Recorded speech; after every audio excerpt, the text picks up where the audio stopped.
Ada berita bagus, sahamnya dibeli. Ada berita jelek, sahamnya dijual. Apa iya hasilnya sesuai dengan ekspektasi kita, teman-teman?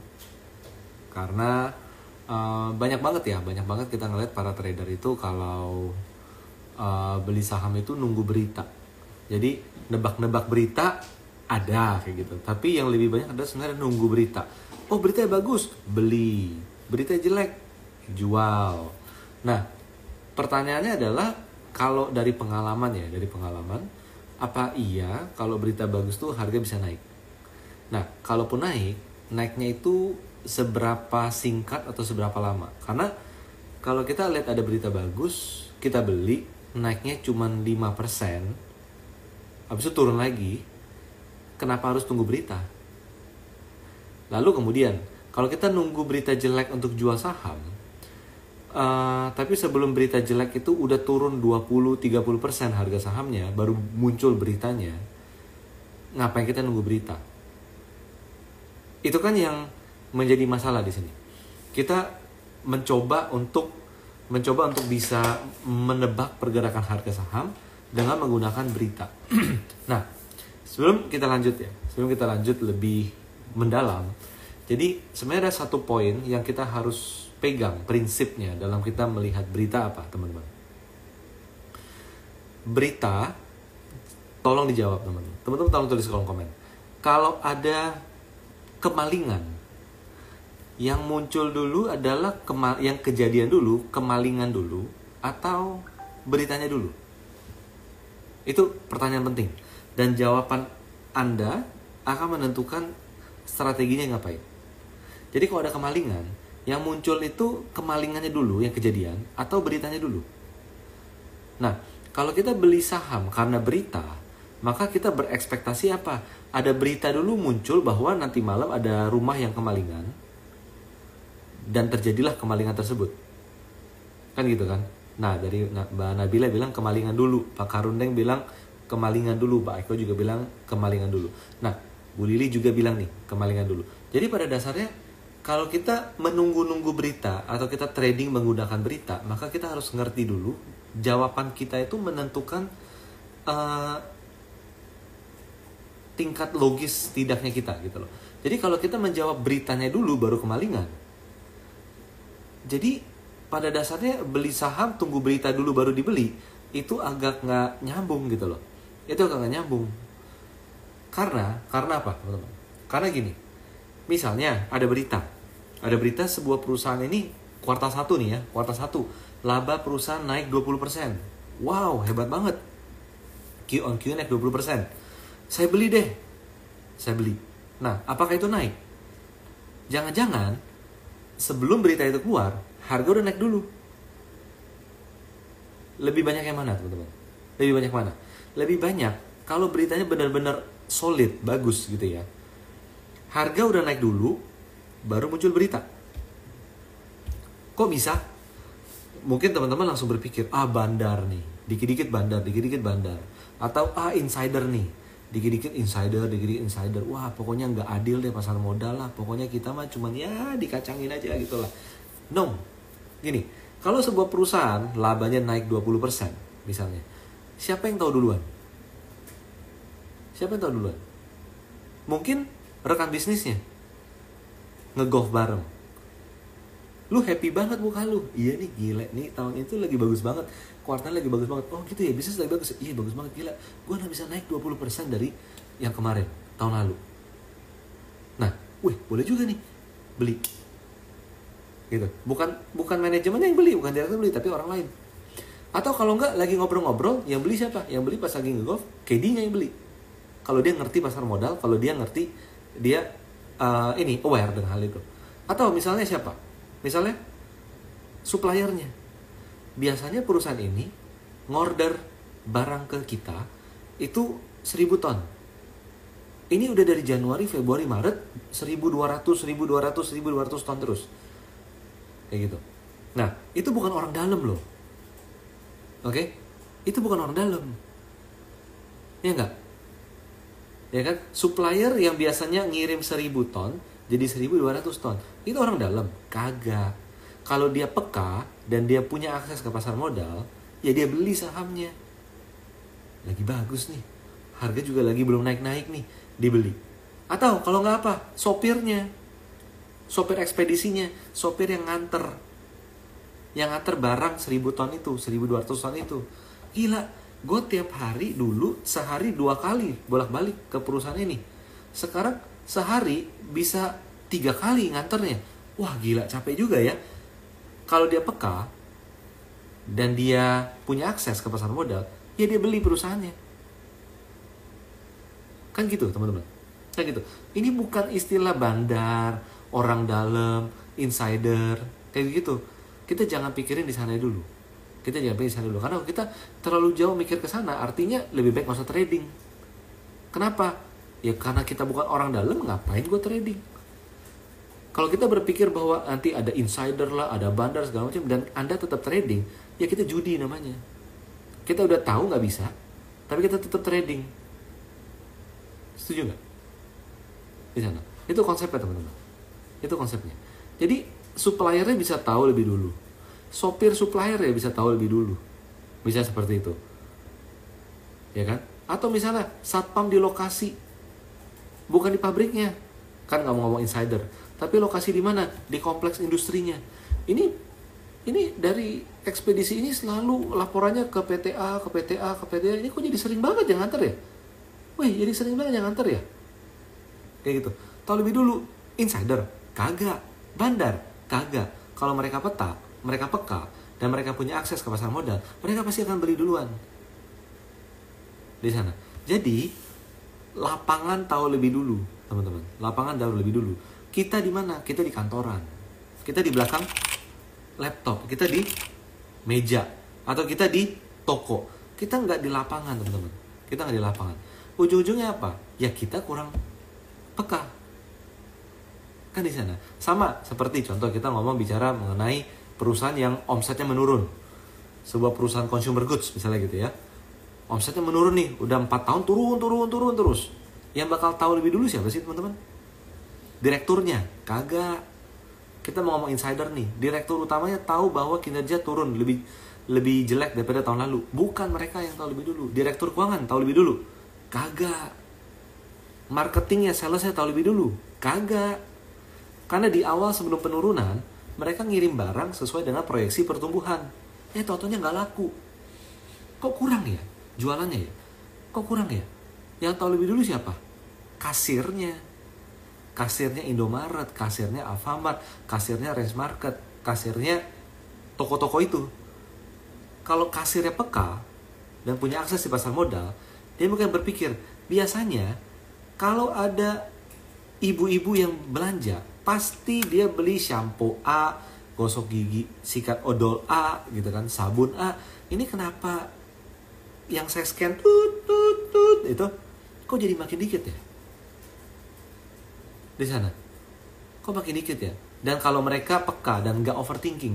Overthinking dalam arti apa? Kenapa ya? Ini kok jualannya makin lama makin dikit. Kenapa ya? Aduh ini bla bla bla segala macam. Nggak kayak gitu loh. Sesimpel apa? Kalau saya punya sahamnya, ya saya jual. Kenapa? Makin sepi. Jadi kasir Indomaret lebih tahu duluan daripada area sales manajernya. Kan gitu. Ya kan? Supervisor di Indomaret akan tahu lebih dulu daripada sales manajernya. Kan di situ. Kalau mereka peka dan punya akses ke pasar modal, ya mereka jual. Kalau mereka nggak punya sahamnya, mereka nggak mau beli. Jadi artinya apa?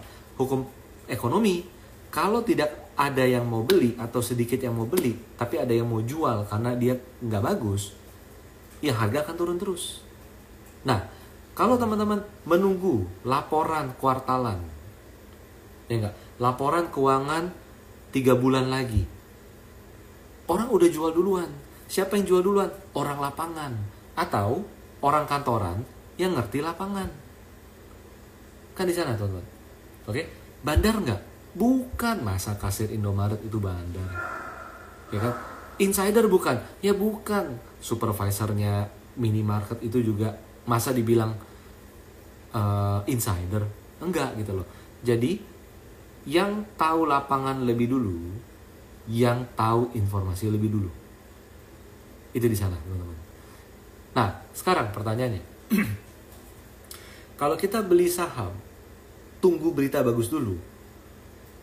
Berita, misalnya gini ya, misalnya ini tahun 2024, nanti kita menunggu kinerja kuartal 1, artinya Januari, Februari, Maret. Januari, Februari, Maret udah lewat, April ada laporan kuartal 1. Saya mau beli saham itu, nunggu berita bagus, artinya nunggu di bulan April beritanya bagus. Januari, Februari, Maret, kinerja udah meningkat atau belum? Udah meningkat. Orang yang ngerti lapangan, udah ngebeli atau belum? Udah ngebeli. Nah, jadi kalau perusahaannya jelas dan bagus, gitu ya, harganya sekarang di sini, nanti bulan April udah naik, teman-teman. Udah naik. Nah, saya, teman-teman, kalau beli saham itu dengar berita baru beli, kita jadi apa? Kita jadi exit liquidity orang-orang yang beli di bawah. Masuk akal nggak? Ada orang yang beli duluan sebelum yang lain tahu, tapi ada orang yang beli belakangan setelah berita keluar. Udah naik 20%, udah naik 30%, udah naik 30% dalam 3 bulan, gue jualan. Kapan jualan?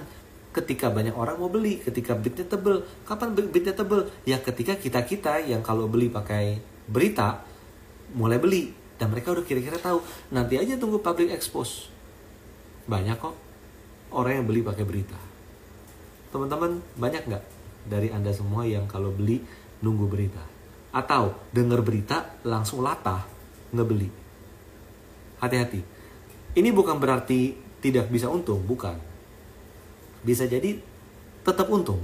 Tapi coba dilihat, ketika berita bagus keluar, dia naik. Dibandingkan sebelum berita bagus keluar, dia naik. Mana yang lebih gede kenaikannya? Kalau kita menunggu berita untuk dapetin profit 5%, sedangkan sahamnya itu rally 2 bulan sebelum berita udah rally 20%, kenapa kita harus fokusnya di berita? Buat apa capek-capek analisa berita? Masuk akal nggak di sana?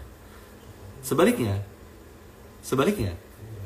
kalau harga saham, kalau beritanya jelek muncul, dia turun, tapi turunnya nggak seberapa, mungkin cuma turun 5%-an. Tapi sebelum berita jelek muncul, dia sudah turun 20%. Kenapa Anda harus tunggu berita jelek keluar baru Anda jualan? Ketika dia sudah break trend line dan segala macamnya, ya jualan aja. Itu yang saya perlu tegaskan ke teman-teman semua. Jadi kita sebagai trader, berita itu hanya untuk informasi. Oh, ini perusahaan gini loh ya, ini gini gitu.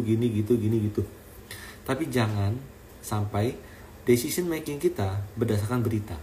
Apalagi kalau kita orang yang sudah suka banget sama satu saham, Anda akan mencari berita yang bagus-bagus terhadap perusahaan tersebut. Itu kita harus hati-hati, teman-teman. Kita harus hati-hati. Karena apa? Karena input kita adalah semua berita yang bagus. Padahal kita nggak ngerti di lapangan seperti apa. Teman-teman, percayalah. Kita lihat berita bagus, kita nggak ngerti lapangan kayak gimana. Oke, media meliput berita, hasilnya bagus. Mereka nggak ngerti di lapangan bagaimana. Wih, sombong sekali ngomong kayak gitu. Bukan. Karena media memberitakan apa yang diberitahukan atau yang diwawancara. Oke, mereka akan jauh lebih ngerti industri media daripada industri pertambangan. Misalnya seperti itu. Oke, wartawan yang meliput atau yang mengetik berita tersebut tidak akan lebih tahu lapangan dibandingkan orang di industri di sana. Kan gitu kan? Jadi kita semua nggak ada yang benar-benar mengerti industri di sana. Nah, sekarang pertanyaan adalah, apakah Anda harus resign dari pekerjaan Anda, tutup toko Anda, tutup usaha Anda, apapun, untuk ke lapangan, di pertambangan, untuk bisa mengambil keputusan, menganalisa dengan lebih baik? Enggak juga, teman-teman. Enggak juga. Nah, disinilah peran dari analisa teknikal, teman-teman. Peran dari analisa teknikal. Nah, jadi kembali dulu ya, mengenai berita. Jadi apakah kalau ada berita bagus, artinya trader harus beli saham? Nggak apa-apa sih. ini nggak boleh kita ilangin sebenarnya. Karena apa? Kalau nggak ada yang ngebeli, gimana kita profit taking? Benar nggak? Kalau kita mengkampanyekan jangan beli saham ketika berita bagus keluar, maka ketika harga saham udah naik 20-30% dan kita mau jualan, kalau berita bagus keluar, semua trader itu nggak ada yang mau beli. Udah, saya nggak mau beli. Gimana orang-orang profit taking? Ini saya ngomong sisi agak melencengnya dikit, gitu ya. Sisi agak melencengnya dikit. Oke. Tapi untuk teman-teman yang ikut IG Live di Galeri Saham ini, saya mau share bahwa apa? Berita bagus keluar, kita baru hajar kanan, kita baru beli, Anda punya resiko besar menjadi exit liquidity di sana. Karena orang-orang yang mengerti lapangan, yang membeli di bawah sebelum ada berita, bahkan sebelum kuartal 1 ini dimulai, sebelum bulan Januari dia beli, mereka menunggu-nunggu berita juga. Saya beli karena saya menghitung-hitung lu akan tumbuh profitnya 20%. Bener gak ya? Akan tumbuh 20%. Teman-teman, kita gak ngomong bandar-bandaran. Ingat ya, pasar modal tuh bukan rumah papi mami kita. Yang kita minta apa dikasih di sana. Pasar modal tuh kumpulan orang dengan berbagai hipotesis. Jadi, orang yang beli di 1 Januari karena melihat bahwa ini perusahaan labanya bisa tumbuh nih 20%. Bener gak ya? Dia beli sahamnya. Ada orang lain yang berpendapat sama, dia beli, ya kan? Ada orang lain yang berpendapat bukan 20%, ini 25%, dia beli. Orang yang berpendapat 15% pun dia beli. Lama-lama kalau semua orang membeli, harga naik. Oke? Sambil mereka menunggu. Bener nggak?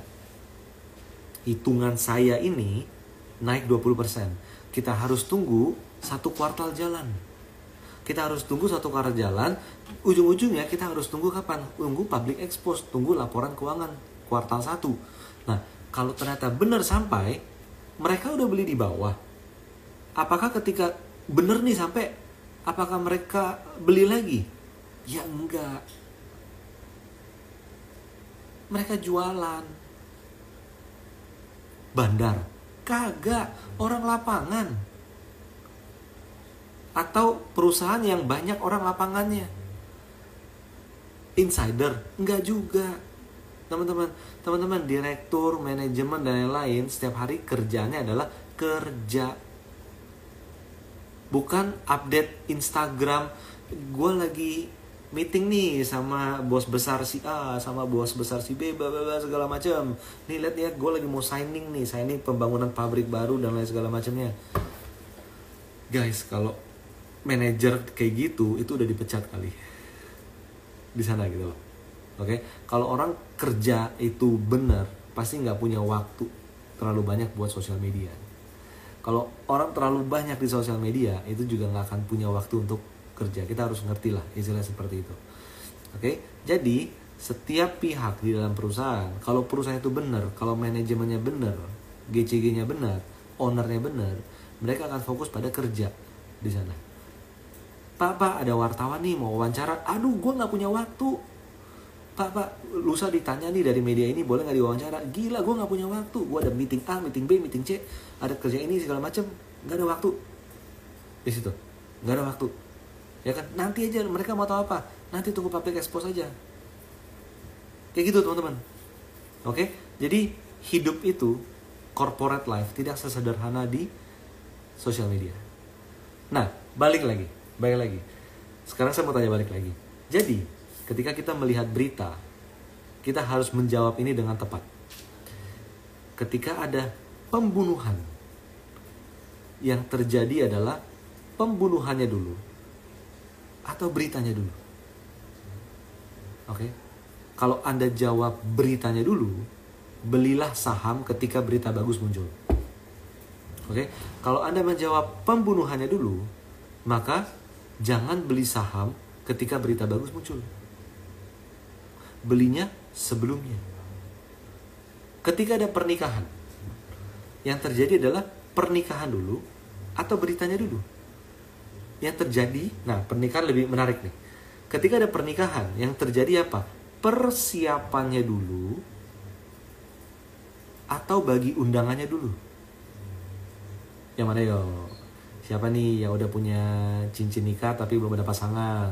Siapa yang sudah punya tempatnya nanti akhir tahun di sini di hotel ini tapi belum ada pasangan? Di sana ada nggak? Ada nggak? Tulis kalau ada, boleh. Siapa tahu ini jadi biro jodoh di sini. Oke? Yang ada apa? Persiapannya dulu. Oke? Effortnya dulu, cari bridalnya, sewa mobilnya, WO-nya, venue-nya dan lain segala macam, baru sebar undangan. Ya kan? Itu sama kayak perusahaan, bukan? Ya nggak? Kembangin bisnisnya, jualan lebih banyak, segala macam, baru sebar undangan. Bukan sebar undangan, public expose. Itu di sana. Oke? Nah, jadi teman-teman. Jadi, kalau kita bicara mengenai berita, sikapilah berita itu dengan objektif bahwa berita itu ada karena dilaporkan atau ditanya dan dijawab. Karena ditanya, ada yang nanya dan ada yang menjawab, jadilah sebuah berita atau dilaporkan karena sebuah kewajiban. Oke? Nah, jadi teman-teman, jadi apa yang ada di berita itu sebenarnya sudah kejadian 2-3 bulan sebelumnya untuk ngomong pasar modal. Karena apa? Karena kewajiban setiap emiten di pasar modal untuk melaporkan kinerja keuangan, bisnisnya itu setiap 3 bulan sekali. Oke?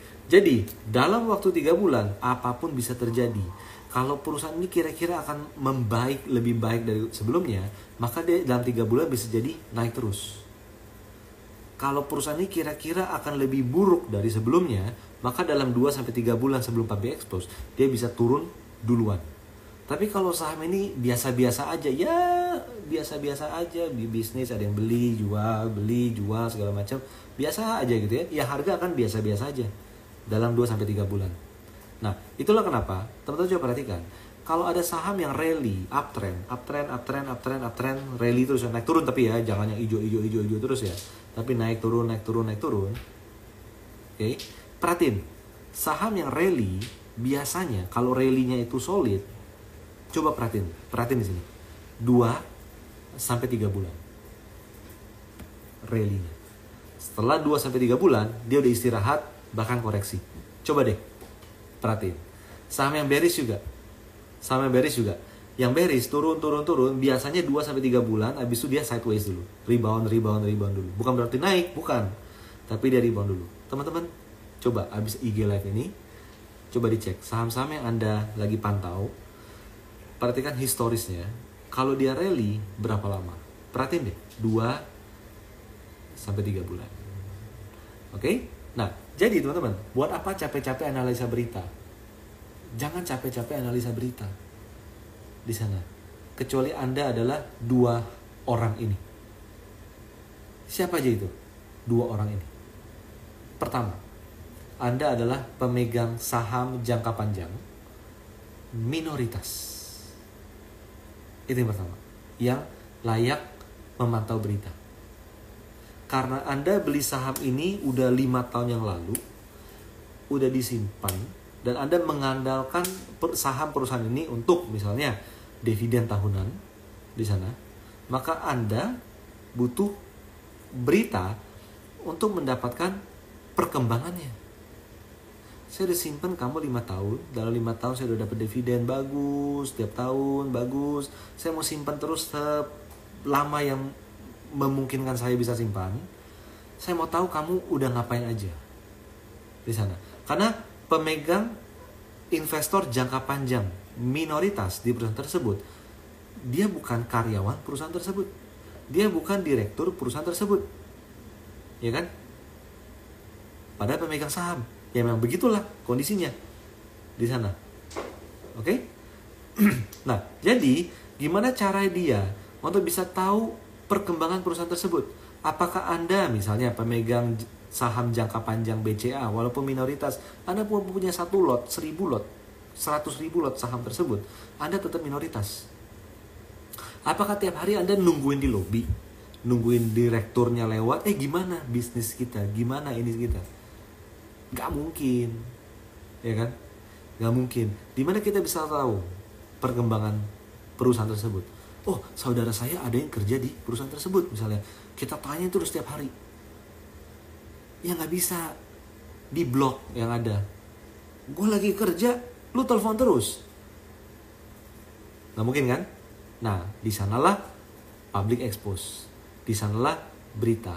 Teman-teman yang investor, investasi jangka panjang, minoritas, berita itu bermanfaat untuk Anda. Dan Anda tidak mencari tiap hari. Kenapa? Karena investor jangka panjang itu nggak trading, tapi beli dan simpen. Dividen dipakai buat liburan, jalan-jalan. Dividen dipakai buat yang lain-lain. Itu di sana. Jadi itu dia yang pertama. Untuk investor jangka panjang, minoritas. Kalau mayoritas, ya itu mah udah tahu, gitu loh, udah tahu. Yang kedua ada siapa? Yang pertama, jadi kalau misalnya mau capek-capek analisa berita, pastikan Anda adalah dua orang ini. Yang pertama adalah investor jangka panjang minoritas. Yang kedua adalah Anda adalah analis fundamental. Oke, setiap analis fundamental punya sebuah model, proyeksi perusahaan ini salesnya bisa tumbuh berapa, cost-nya itu bisa bertahan di berapa, gross profit margin mungkin berapa, bla bla bla segala macam, cash flow-nya berapa. Dia sudah punya sebuah modeling. Perusahaan A ini modelnya gini, perusahaan C modelnya seperti itu, perusahaan X modelnya seperti itu. Berita itu adalah untuk pelaporan, untuk memvalidasi apa yang saya bikin proyeksi ini benar semua, sesuai, inline. Untuk apa? Dilaporkan ke nasabahnya dari sisi misalnya perusahaan sekuritas kayak gitu. Nah, itulah yang dimanfaatkan. Jadi kalau teman-teman kita sebagai trader gitu ya, kita jangan terlalu menitik beratkan di berita, teman-teman. Apalagi kalau Anda lagi nyangkut. Kalau lagi nyangkut, berita itu makin dicari-cari. Tuh kan, ini perusahaan bagus. Tuh kan, permintaan emas tinggi. Tuh kan, permintaan nikel tinggi. Tuh kan. Kenapa? Alasan aja biar nggak cut loss. Di sana, teman-teman. Alasan aja biar nggak cut loss. Nah, jadi hati-hati dengan pemberitaan. Dan kita perlu ingat selalu, saya mau tanya balik ya ke teman-teman ya. Ketika ada pencurian, yang terjadi mana dulu? Pencuriannya dulu atau beritanya dulu? Ketika terjadi pembunuhan, yang terjadi mana dulu? Pembunuhannya dulu atau beritanya dulu? Dan ketika terjadi pernikahan, pasangan kita lagi pernikahan, saudara kita, teman kita seperti itu ya. Yang terjadi apa? Persiapannya dulu atau undangannya dulu? Oke? Nah, di sanalah kita bisa menyikapi berita dengan lebih bijak. Oke. Ini udah rame, saya mau coba cek di sini ada komen atau ada pertanyaan atau enggak. Kita cek ya di sini ya. Pak Maulizar mau bertanya, silakan Pak. Apalagi di sini? Siapa lagi nih? Ada pertanyaan atau ada komentar enggak? Enggak, semua lagi listening ya.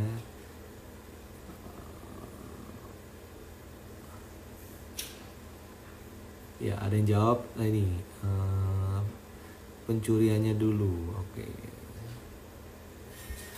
Ini apa nih? Sinyal uang. Pak Rio, lebih baik swing di BBRI untuk memperbanyak lot dari hasil keuntungan swing atau hanya nabung aja di saham BBRI? Pak, ini saya kayak udah sering ngelihat ini, komen ini di YouTube channel Galeri Saham deh, dan saya yakin udah dibales. Jadi coba dicek ya balasan replyan kita ya Pak ya, karena ini beberapa kali muncul di komennya YouTube channel. Oke, mohon maaf. Jadi ini udah banyak gitu loh. Jadi mungkin keulang terus tapi nggak ngecek jawaban di YouTube-nya. Oke, ya kan nih sinyal uang ngepost berkali-kali ini maksudnya apa nih Pak?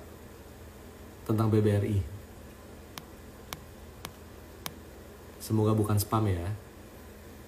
Oke, dari Pak Roya. Oh ya, dari Pak Royani. Kok tanggal 26 Februari sampai 1 Maret ada webinar ya? Yes, jadi teman-teman, minggu depan, hari Senin sampai Jumat. Oke, hari Senin sampai Jumat. Itu kita ada free webinar 5 hari. Ini sebuah 5 hari 5 days challenge ya. Ini bukan lomba-lomba dengan sesama peserta, bukan. Tapi ini challenge terhadap diri sendiri. Judul adalah Portfolio Makeover Challenge. Jadi di webinar ini kita akan belajar bagaimana pertama kita menyusun struktur portfolio kita biar ringan untuk naik. Jadi jangan sampai berat untuk naik tapi untuk turun gampang. Naiknya pelan-pelan tapi turun banyak. Jadi nggak kayak gitu. Lalu kita belajar bagaimana kita menyusun saham-saham yang ada di portfolio biar punya potensi naik lebih besar daripada yang penurunan. Lalu kita belajar bagaimana kita bisa memahami framework pasar modal hingga kita belajar bagaimana menganalisa teknikal agar kita bisa menyokong portfolio kita untuk bisa lebih konsisten naik dari waktu ke waktu. Itu 5 days challenge. Nanti teman-teman cek aja di mana ya? Teman-teman cek aja di profittrader.id. Ini saya tulis ya di sini ya. Profittrader.id. Profittrader.id. Teman-teman tulis, lihat di komen ya. Ini saya baru share ya. Profittrader.id. Anda bisa klik, bisa ketik di browser dan langsung daftar. Itu free teman-teman. Itu free. Ada juga yang VIP seats, Anda bisa lebih ikut kelas lebih mendalam, lebih awal, dan ada booster kelasnya segala macam. Tapi pada dasarnya ini free untuk diikutin. Jadi silakan pastikan daftar ke profittrader.id untuk mengikuti webinar 5 hari dari jam 8 malam sampai jam 9. Oke? Lanjut ya, lanjut. Setelah itu dari Eko Wahyu, bagus nih. Pak Rio, bagaimana kalau beritanya bisa mengakibatkan kenaikan saham? Apakah bisa digunakan? Balik lagi sekarang. I know. Ada berita-berita yang bisa membuat harga saham yang tadinya diam, tiba-tiba naik. Tapi coba cek lebih kritis lagi. Ketika dia sudah naik, naiknya lanjut terus, atau ya udah naik dikit habis itu turun. Jadi saya jarang menggunakan berita untuk membeli karena apa? Biasanya ada dua, udah naik banyak sebelumnya, atau yang kedua adalah beritanya keluar udah langsung dihajar beli sama market, udah ketinggian. Ketika udah ketinggian, naik sehari sampai 2 hari habis itu turun lagi. Itu di sana. Dan kita jangan berpikir bahwa ya nggak apa-apa, gue hajar kanan, ya dapat 5%, dapat 7% juga lumayan. Come on, please. Kalau cari untung cuma 5% sampai 7%, nggak usah cari berita. Tinggal cari saham swing, trading di BRI 5% sampai 7%, 1 minggu bisa dapat. Gitu loh. Cari 5% 7% di saham BCA Mandiri, itu 1 minggu bisa dapat. 1 minggu profit. Prinsipnya itu di sana. Tapi kalau Anda mau nggak apa-apa hajar kanan untuk bisa dapat ARA di hari kedua, coba cek lebih banyak ARA dan untung lipat-lipat atau lebih banyak nyangkutnya di sana. Jadi teman-teman, pasti ada berita-berita yang mengakibatkan dia itu naik banyak, tapi Anda harus ingat di sini bahwa apa? Bukan karena berita dia naik banyak, tapi karena tidak adanya insight atau informasi di lapangan membuat orang no idea terhadap perusahaan ini dan hanya mengandalkan satu-satunya yaitu berita. Itu dia. Nah, kalau Anda berbondong-bondong membeli saham yang naik banyak karena ada berita bagus, yuk coba lihat historis masa lalu. Apakah itu benar-benar membuat harga naik non-stop, Anda layak untuk hajar kanan, Anda layak untuk beli di pucuk, atau ternyata dia udah naik sehari 2 hari, udah turun lagi. Jadi kalau saya Pak, ini pertanyaan bagus banget, kalau bagi saya gak worth it Pak. Itu gak worth it. Oke. Gitu ya. Nah, jadi gimana dong? Katanya berita nggak bagus. Saya kalau trading harus pakai apa? Nah, teman-teman, pelajarilah analisa teknikal. Kalau Anda mau trading, Anda mencari 5%, 10% untung, pelajari analisa teknikal. Anda mencari potensi 10% sampai 20 sampai 30% profit buy and hold, pelajarilah analisa teknikal. Itu di sana. Kok nggak fundamental? Karena kalau untuk fundamental, oke, tapi Anda harus investor jangka panjang. Karena fundamental itu tidak trading. Anda ngaku-ngaku investor fundamental, Anda naik 10% dijual, turun dibeli, Anda bukan investor, Anda trader. Nah, kalau kita bicara mengenai trading, trader, pelajari analisa teknikal. Nanti itu hari Senin itu ada. Ketik aja profittrader.id, itu Anda bisa daftar free 5 hari, setiap hari 1 jam. Dan Anda akan dapat bonus tuh. Bonusnya apa? Bonusnya adalah Anda dapat di TradingView ya, dapat Profit Trader modul, indikator analisa teknikal di TradingView, agar Anda bisa kalau buka saham, Anda langsung tahu ini saham untuk swing trading atau ini saham untuk buy and hold, trend following. Belinya gimana?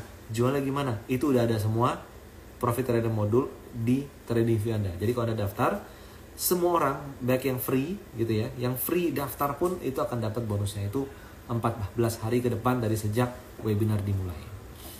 Oke, lanjut ya. Saya mau cek lagi di sini. Belum ada lagi. Oke, kayak gitu ya teman-teman ya. Nah, jadi ingat selalu bahwa kalau kita mengandalkan berita, maka pastikan Anda adalah bukan trader. Kayak gitu teman-teman. Tapi enggak kok, berita itu bisa menggerakkan harga. Yeah, I know.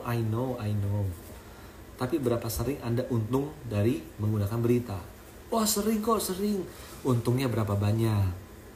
3%, 5%, 7, 10%. Iya, segitu-segitulah.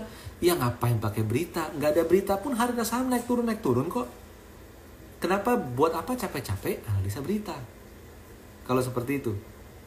Oke, dari Daviska, live-nya di save ya kok. Yes, kita selalu live di save. Jadi nanti teman-teman bisa langsung cek di Instagramnya Galeri Saham. Oke, nah itu dia teman-teman. Jadi berita ada karena merupakan sebuah reporting, bukan sebuah sinyal beli atau jual. Berita dijadikan sinyal beli atau jual karena kesalahan trader itu sendiri. Itu di sana. Zaman dulu ketika akses informasi itu masih minim, transportasi itu masih susah, akses orang-orang ke dalam lingkungan sekitar jauh lebih susah. Oke. Nah, ketika waktu itu masuk akal berita berperan penting. Ya kan? Sekarang enggak, teman-teman. Sekarang udah era big data, teman-teman. Transportasi, logistik, segala macam itu udah sangat bagus.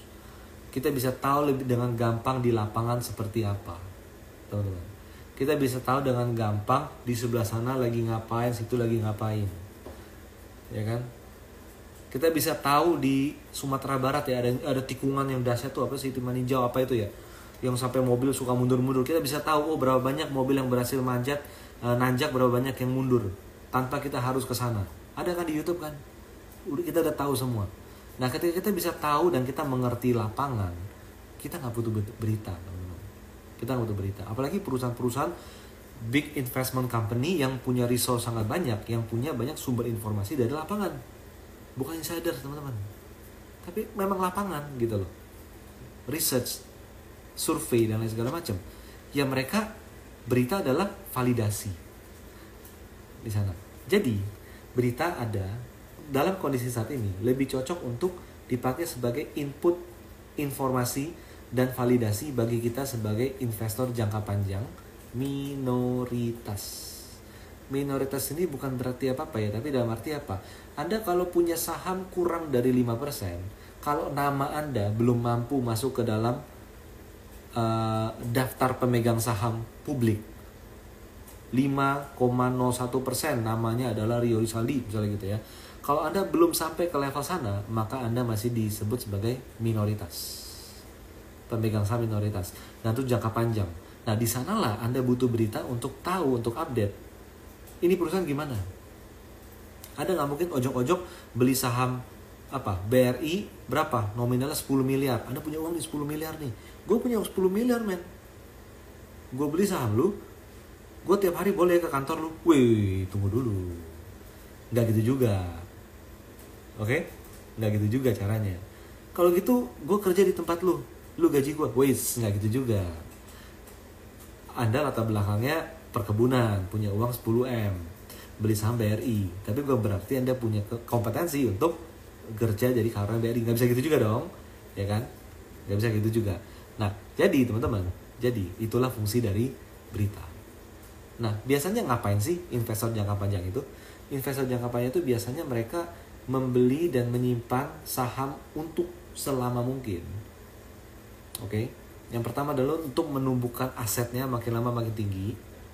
Harganya makin lama makin besar, harga sahamnya makin tinggi, asetnya yang tadi 1 miliar bisa jadi 5 miliar, jadi 10 miliar, disimpan dalam waktu 5-10 tahun, nilainya udah makin naik, dividen makin gede, dan bisa jadi mereka udah punya passive income yang luar biasa gitu loh. Passive income luar biasa untuk apa? Untuk bisa mendanai hidup dia. Oke, coba kebayang nggak teman-teman? Anda punya sejumlah saham yang dari dividen aja Anda bisa menghidupi diri sendiri, keluarga, dan pensiun dini, gitu ya. Anda akan butuh berita untuk tahu ini perusahaan bisa tetap nyaman nggak untuk saya pegang. Itu di sana. Kayak gitu teman-teman. Untuk teman-teman nih, misalnya teman-teman yang sudah mulai investasi jangka panjang pada saham-saham berkualitas, 5 tahun lagi mau pensiun, 7 tahun lagi mau pensiun, atau misalnya 2 tahun lagi akan pensiun, maka berita itu penting untuk Anda untuk apa? Untuk menjadikan diri kita nyaman bahwa ini adalah saham perusahaan yang memang benar dan pantas untuk saya simpan agar saya bisa menikmati passive income dari perusahaan tersebut. Oke? Nah, ngomong-ngomong mengenai pensiun teman-teman. Ngomong-ngomong mengenai pensiun, ngomong-ngomong mengenai passive income, kita nanti hari Sabtu besok ya, hari Sabtu minggu ini itu tanggal 24 Februari hari Sabtu, kita akan mengadakan spesial workshop yang mungkin berbeda dari kebanyakan workshop yang kita lakukan, yang kita adakan selama ini teman-teman. Jadi hari Sabtu tanggal 24 besok, kita akan mengadakan sebuah workshop financial planning teman-teman, untuk pensiun, untuk retirement. Anda yang mau pensiun dini, atau Anda yang sudah hampir mencapai usia pensiun, atau Anda yang masih jauh dari usia pensiun tapi mau mulai mempersiapkannya, Anda bisa ikutin workshop tersebut di hari Sabtu. Namanya adalah Retirement Planning Workshop. Jadi bukan retirement aja, tapi retirement. Agar apa? Agar persiapan pensiun Anda bisa tidak hanya sekedar sampai di usia pensiun dengan punya uang tertentu, tapi Anda bisa ketika pensiun Anda punya passive income yang substansial, sehingga Anda bisa membiayai pensiun Anda dengan sangat berkecukupan gitu teman-teman. Salah satu dari apa? Salah satu dari yang tadi saya cerita, investor jangka panjang, even itu minoritas di pasar modal, dapat pembiayaan pensiun dari saham capital gain dan dari dividen. Nah, itu teman-teman silakan cek di Instagram kita. Nanti habis acara ini selesai, live ini selesai, IG story kita itu adalah Retirement Planning Workshop, a money makeover for your financial freedom. Jadi ini cocok untuk diikuti oleh teman-teman yang ingin pensiun dini pertama, atau ingin mulai merencanakan pensiun, atau yang sebentar lagi akan pensiun. Silakan ikutin. Dan kita akan share di workshop tersebut bagaimana kita mempersiapkan diri dari waktu ke waktu agar keuangan kita jauh lebih baik, agar siap untuk pensiun. Jangan sampai salah, karena uang pensiun itu biasanya habis di 5 tahun pertama. Oke, tabungan kita itu biasanya habis di 5 tahun pertama. Itu yang kita harus hati-hati. Dan di workshop tersebut kita akan belajar juga, Anda akan punya apa? Anda akan diberikan worksheet khusus dalam file Excel. Semua wajib bawa laptop, oke? Wajib bawa laptop. Dengan Microsoft Excel, Anda akan mengisi informasi laporan keuangan, termasuk summary, termasuk rasio-rasio kesehatan keuangan Anda, langsung di laptop Anda masing-masing. Jadi hanya Anda yang tahu angkanya dan hanya Anda yang tahu solusinya seperti apa. Kita akan bantu untuk membahasnya secara umum, tapi Anda akan tahu konklusinya seperti apa. Dan yang menarik adalah di akhir dari workshop tersebut Anda bisa tahu ada projection. Kalau dengan kondisi keuangan sekarang Anda kalau pensiun, Anda akan aman secara keuangan berapa tahun? Nah, itu ketahuan semua. Jadi silakan daftar Retirement Planning Workshop, a money makeover for financial freedom. Itu Sabtu 24 Februari besok, Anda bisa ikuti kelasnya itu offline di hotel di Jakarta atau online via Zoom. Jadi kita adakan itu hybrid teman-teman, dalam waktu yang bersamaan. Yang online langsung lihat dari Zoom, oke? Yang offline langsung kita berkumpul di hotel. Jadi jangan sampai ketinggalan karena ini ada kelas yang very limited. Kita nggak bisa buka dalam jumlah yang besar karena banyak isian-isian dan beberapa hal. Termasuk nanti ada board games. Kayak gitu ya teman-teman ya. Nanti cek di IG story kita. Sekarang saya mau cek dulu di sini ada pertanyaan lagi nggak di sini.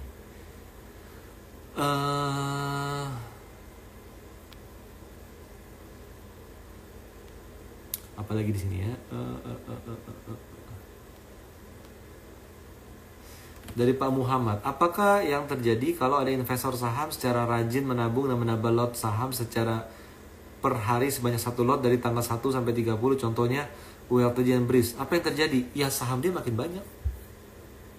Gitu aja. Bapak beli 1 lot tiap hari dari tanggal 1 sampai 30. Di tanggal 1 Bapak punya 1 lot, di tanggal 30 Bapak punya 30 lot. That's it. Yang terjadi itu, Pak. Gitu ya, Pak ya. Lanjut ya. Lanjut. Pak Dwi, jika saham fundamental bagus tapi harga turun drastis karena ada sentimen negatif, apakah kita average atau cut loss dulu? Astra. Kata siapa Astra fundamentalnya bagus?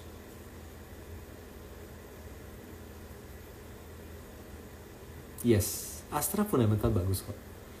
Gedungnya tinggi di Sudirman. Bisnisnya besar. Toyota laris. Daihatsu ya cukup laris. BMW penjualan tertinggi mobil mewah sekarang under Astra kan, Astra Group. Honda motor Honda ya, bukan Honda mobil ya. Motor Honda laris. Oke. Fundamental bagus nggak? Bagus sih. Laba nggak? Laba, profit, profesional di Astra bonusnya juga gede-gede, kayak gitu kan. Tapi pertanyaan adalah ini bukan masalah fundamental aja. Ini masalah mengenai ruang tumbuh. Ruang tumbuh. Astra pertumbuhan tahunannya apakah bisa setinggi misalnya BRI? Untuk mencapai pertumbuhan seperti BRI yang naik let's say misalnya 20%, misalnya 20% di BRI, Astra itu harus jualan mobil berapa banyak lagi? Misalnya. Atau mobil udah stagnan, mobilnya turun penjualan di kuartal 1 ini. Dia harus jual apa untuk bisa mengejar pertumbuhan 20%? Oh, beli tol lebih banyak. Oh, naikin tarif tol lebih tinggi. Nah, ada complexity di sana, teman-teman. Jadi ini bukan masalah fundamental bagus, harga turun terus. Bisa jadi lagi tidak diminati pasar. Itu di sana. Nah, caranya gimana biar kita bisa menentukan bahwa ini layak untuk kita beli sekarang?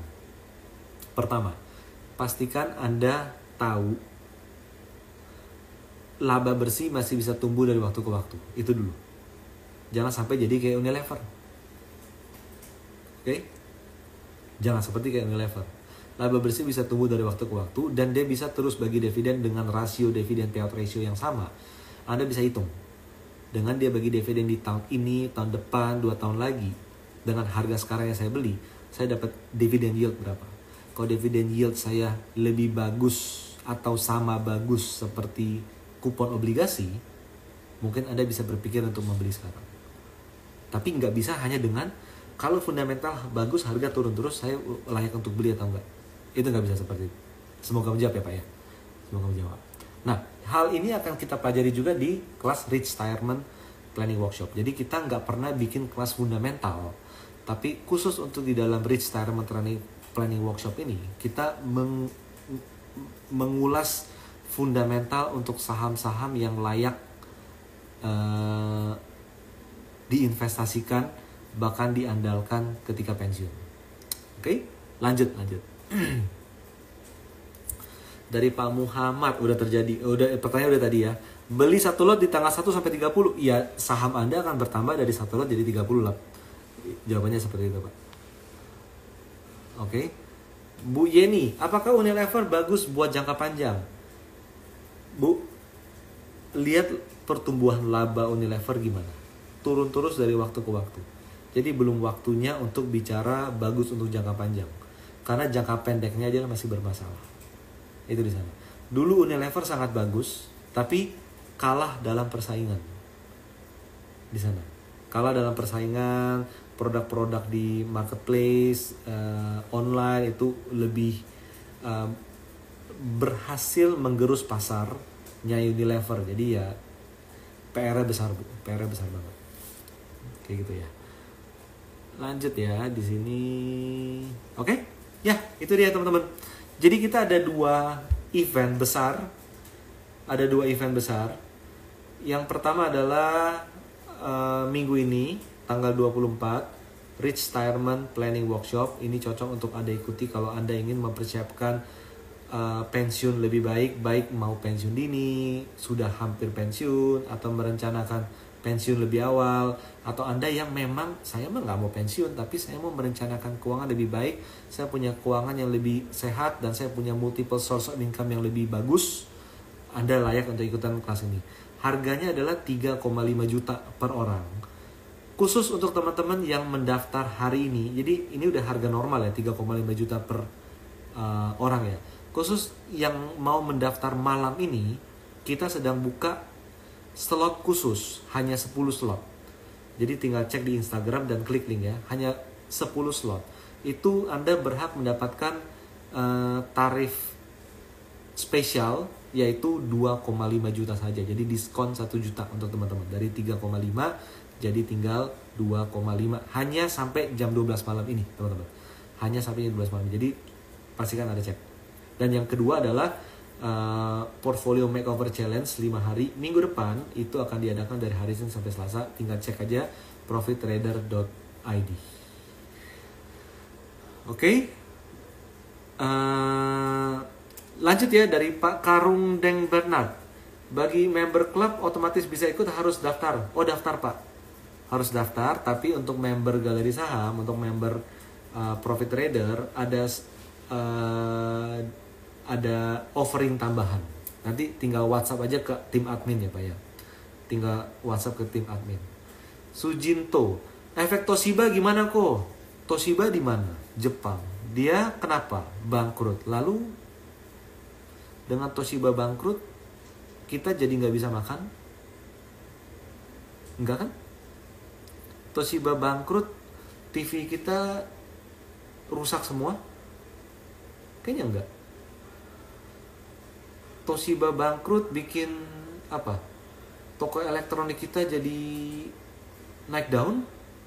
Enggak juga. Enggak ada hubungan. Ya enggak? Enggak ada hubungan. Oke teman-teman, itu aja dari saya. Kembali ke judul hari ini, buat apa capek-capek analisa saham? Analisa saham menggunakan berita, oke? Buat apa capek-capek analisa berita? Jadi berita itu jangan jadi Anda andalkan untuk membeli atau menjual saham. Tapi berita itu adalah informasi dan validasi untuk Anda yang investasi jangka panjang sebagai investor minoritas, oke? Yang tidak punya suara besar di dalam emiten, dalam perusahaan, maka Anda bisa mendapatkan update-update dari public expose ataupun pemberitaan. Dan itu pun bukan untuk reaktif, oh berita jelek saya jual apa segala macam, enggak. Ada RUPS, ya kan, ada public expose tambahan dan lain segala macamnya. Itu Anda harus pantau untuk meyakinkan Anda bahwa emiten saham yang saya pegang ini masih layak untuk saya simpan dari waktu ke waktu, bahkan sampai diwariskan. Oke, itu aja dari saya. Semoga bermanfaat. Selamat malam, sukses selalu untuk teman-teman semuanya. Terima kasih.